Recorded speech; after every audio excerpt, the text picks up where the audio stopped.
Assalamualaikum and greetings to all. We are from group 2 and consists of 4 members. We'll talk about GPS and airborne, gravimetry for high-rise building, deformation. And without further ado, let's get straight to the introduction. And high-rise building is a multi-story building that are tall enough to require the use of a system mechanical vertical transport such as elevator. Although originally planned for commercial purpose, many tall buildings are now designed for a variety of use. Deformation, like we know, refers to the change experienced by a deformable body, the dimensions of its shape and position. Large engineering structures undergo deformation due to factors such as groundwater level change, tidal phenomena, tectonic phenomena, soil movement, or anything other natural disaster. Like large engineering structure may include dams, long distance bridge, high building, reservoir, sports domes, planetarium, Olympic stadium, and many more. Therefore, it is important to measure this movement of the purpose of safety assessment as well as prevention any disaster in the future. The foundation of high building must support very high gravity loads and them usually consisting of concrete columns, piles, or caissons sunk into the ground. At most unimportant factor in the design of high building is the need of the buildings to withstand the side force exerted by wind and potential and land movement. And most of high buildings have frame made of high strength steel and concrete. So monitoring high building is very important work to ensure the building is still normal behavior. And next we go to definition. And GPS is provide survey and mapping data with the highest accuracy. GPS based data collection is much faster than conventional survey and mapping technique, reducing the amount of equipment and manpower required. A single reservoir can now complete in one day what needs to be done for a week. The whole team. GPS supports accurate mapping and modeling of the physical world, from mountains and river to roads and buildings to utility lines and other resource. Features measured with GPS can be displayed on map and in GIS that store, manipulate, and display geographically reference data. GPS survey are not bound by constraints such as viewing distance between survey stations. The station can be deployed at greater distance from each other and can provide anywhere with good sky views rather than being confined to secluded hilltops as previously required. GPS is very useful in surveying beach and waterways where there are several land reference points. And for the airborne gravimetry, measuring gravity from aircraft is very important in geodesy, geophysics, and exploration. This fills the gap between satellite techniques that have low spatial resolution and traditional ground measurement that can only be performed on land in accessible area. Today, only relative sensors are available for airborne gravimetry. Measurement of gravity variation are performed selectively on land and continuously along the profile at sea. To perform the measurement also from the air by helicopter or airplane. BGR modify the KSS-31M marine gravimeter so that it can also be used as part of the airborne gravimetry measurement system. The goal of Project 2 is to create a paperwork that is related to the theory, concept, data, work, implementation, output, accuracy, and analysis of the given spatial topic, with an emphasis on advanced technology in survey and mapping application. Airborne gravimetry is a viable tool for mapping the original gravity of features with long and medium wavelengths. The resolution of this technique is affected by the aircraft speed. At wavelengths less than 1 kilometer, it is difficult to measure airborne gravity to better than 1 millical accuracy with conventional aircraft. GPS originated during the Sputnik era when scientists were able to track satellites using shifts in radio signals known as a Doppler effect. GPS stands for Global Positioning System. Navstar GPS, originally Navstar, is a satellite-based radio navigation system owned by U.S. government and operated by the U.S. Space Force. GPS operates using a technique known as trilateration. Trilateration collects signals from satellites to output location information and is used to calculate location, velocity, and elevation.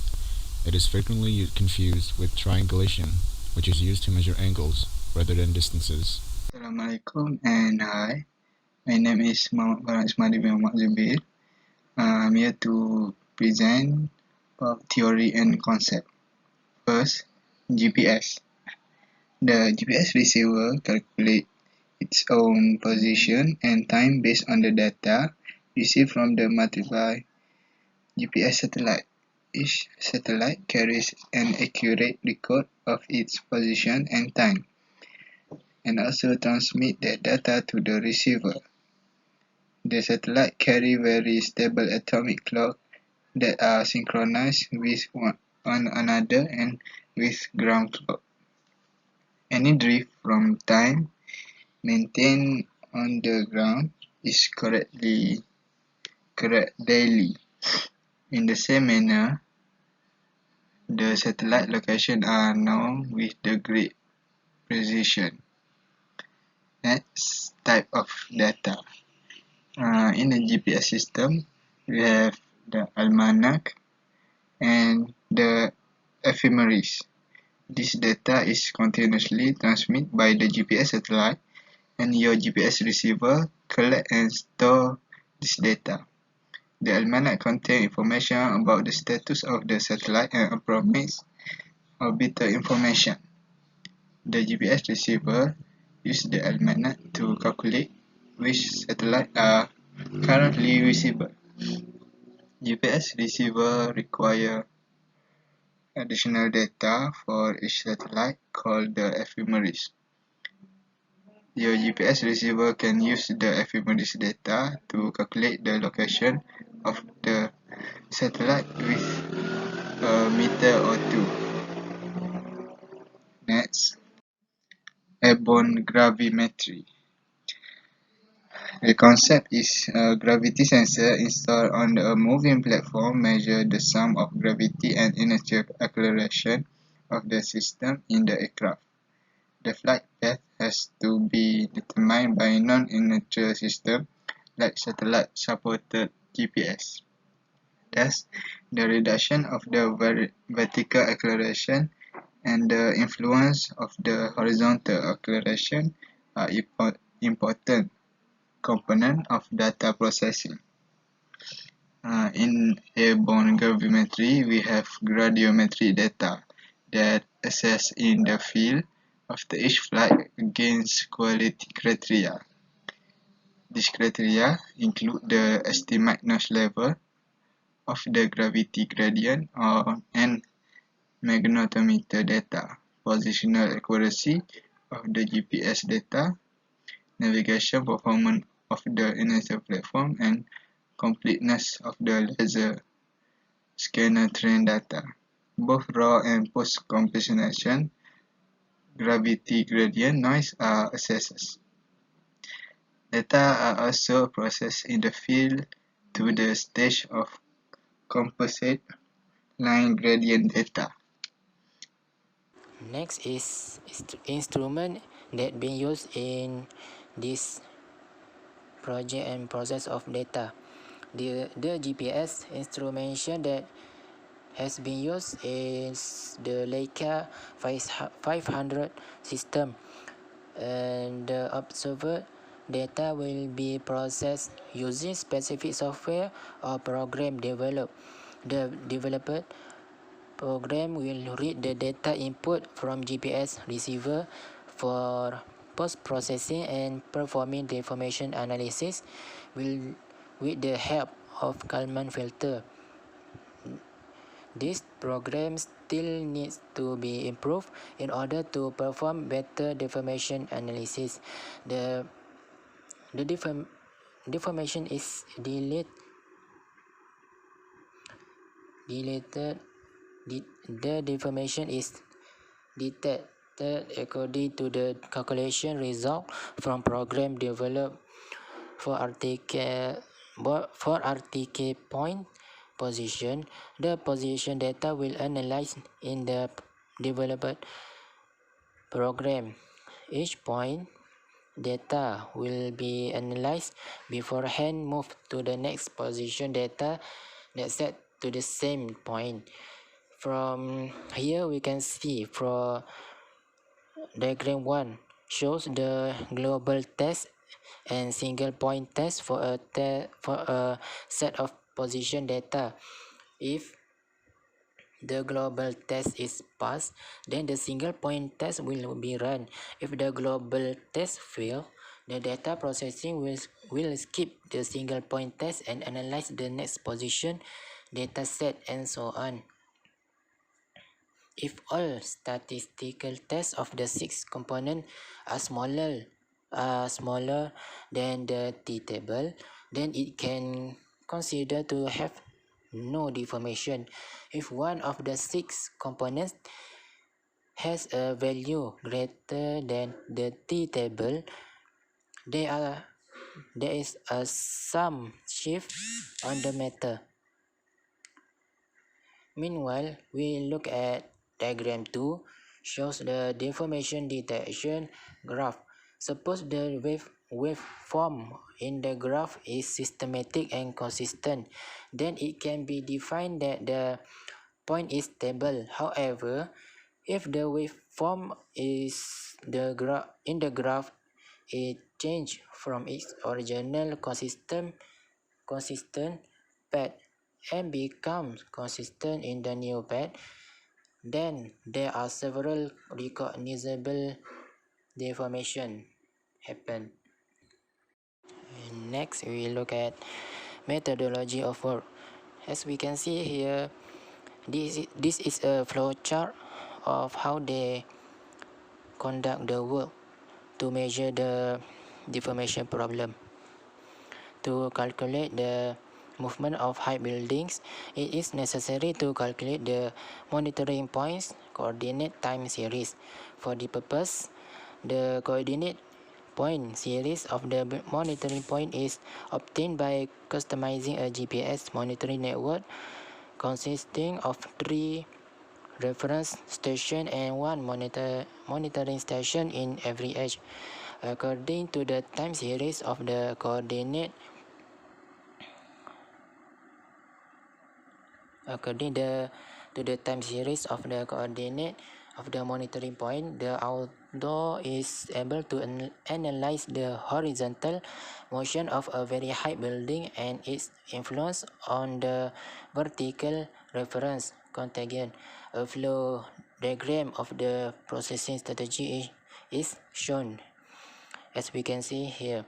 The data were proceed in kinetic mode to obtain baseline and covariance vector metric between the monitoring station and the 3 reference station. All of these baseline from the GPS monitoring networks including baseline vector and the covariance metric between the 3 station reference is broken down in static mode. Then eliminate the large error of the baseline vector according to correctly close the corrected the coordinates of the reference point obtained from the control network. The time series coordinate of each monitoring point are obtained with constrained GPS network customization. Finally, the exact coordinate of the monitoring point are obtained by Dowbich's wave filter, the system that being used in this measurement, which allow us to analyze the horizontal motion of very high building. And next, we look at planning of works and process of work. For the last 10 years, GPS has had a strong impact on the geodetic world. The main goal, GPS must provide continuous radio navigation support around the world for all weather to use determine position, velocity, and time around the world. With the recent GPS satellite constellation processing satellite signal software available, differential measurement of satellite signal using geodetic type GPS, the receiver will render any base vector with high accuracy at the millimeter level rather than static continuous dynamic deformation monitoring approach. Deformation monitoring methods are increasingly being used to understand such natural occurrence, landslide, and to monitor the stability of man-made structure such as building, bridge, and dams. Structural monitoring serves several purposes. For example, it can provide the possible response data for the examined performance examined based on the design criteria, which will be an increasingly useful exercise given the move towards performance-based design structure. Long-term monitoring can also provide an opportunity to identify anomalies or new things that are many indicate unusual loading condition or alter structural behavior, which can in extreme case include failure damage. The final use is to provide data for calibration design code. For the first application, the performance of the building was checked and opposed to design and a complete understanding of how the behavior is structure obtained. For the second case, a procedure is being developed to detect anomaly, but in this case, the main value is for the calibration of the local design code. The purpose of the GPS system is to provide sub-centimeter accuracy and its rate to 10 samples per second. The position sector with respect to the fixed base station. Two antennas are installed on the parapet of the building. The system will be operated in accelerometer and anemometer. The system aims to be open to future software-based improvement in positioning accuracy determination. Real-time GPS technology is an important development to help continuous deformation monitoring, where timely deformation detection is essential. Kinematics or dynamics deformation parameter are calculated to predict the occurrence of failure.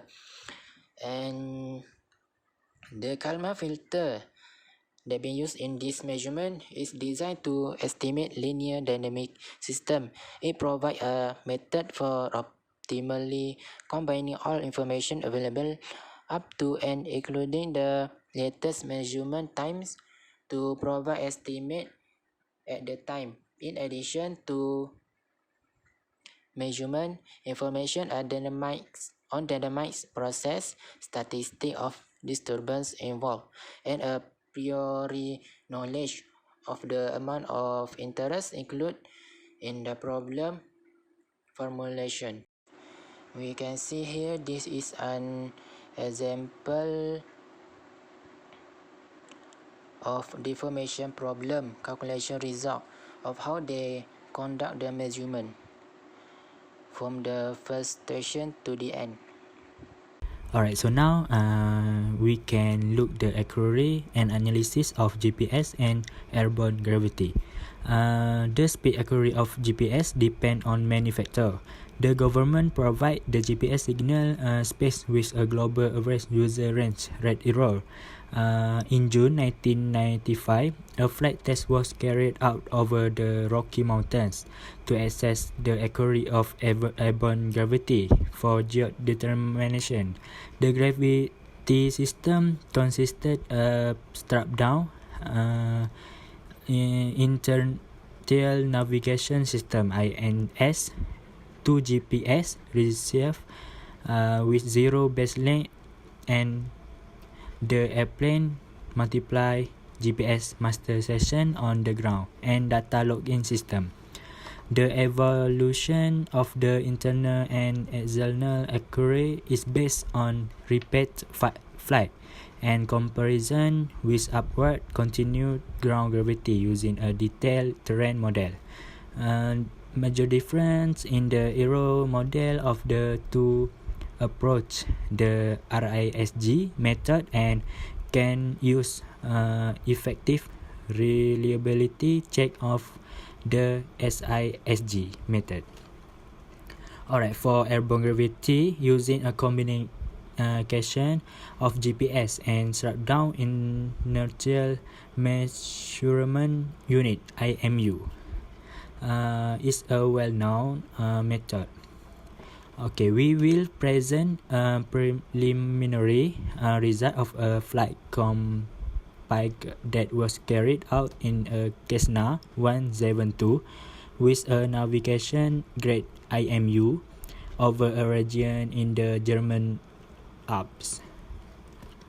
The experiment can be considered an extreme case with dense mapping of a very local area with rough gravity flight in a very small aircraft.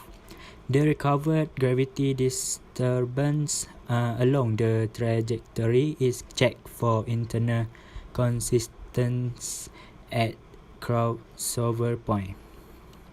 The recovered gravity disturbance along the trajectory is checked for internal consistency at crossover point. This indicates precision of the solution in the range of the MGAL for a spatial resolution for 2 km. Besides classical DGPS, we also make use of absolute precise point positioning PPP, triple P, which is an useful alternative if it comes to post-processing solution, especially for remote areas. The result indicate that the accuracy of the PPP triple P solution is well suited for airborne gravimetry. Alright, for conclusion, deformation is defined as the change in shape, dimension, and position in geometrical or physical aspect. It is important to measure the movement for the purpose of safety assessment and validation of design assumption. A high accuracy survey is carried out in the deformation measurement because the magnitude of deformation is usually very small. To fulfill the research objective, certain requirements must also be met. There needs to be improved access to airborne technology, development to flexible operational measurement system, better interagency, and interdisciplinary coordination and revolution of GPS security system. For recommendation, I think the new capabilities in precise position and accurate navigation should be made more accessible to the user community. And initiative to increase access so include both the establishment of an airborne Earth science facility and a coordinate effort at educating its potential user. So that's all from my group. Thank you.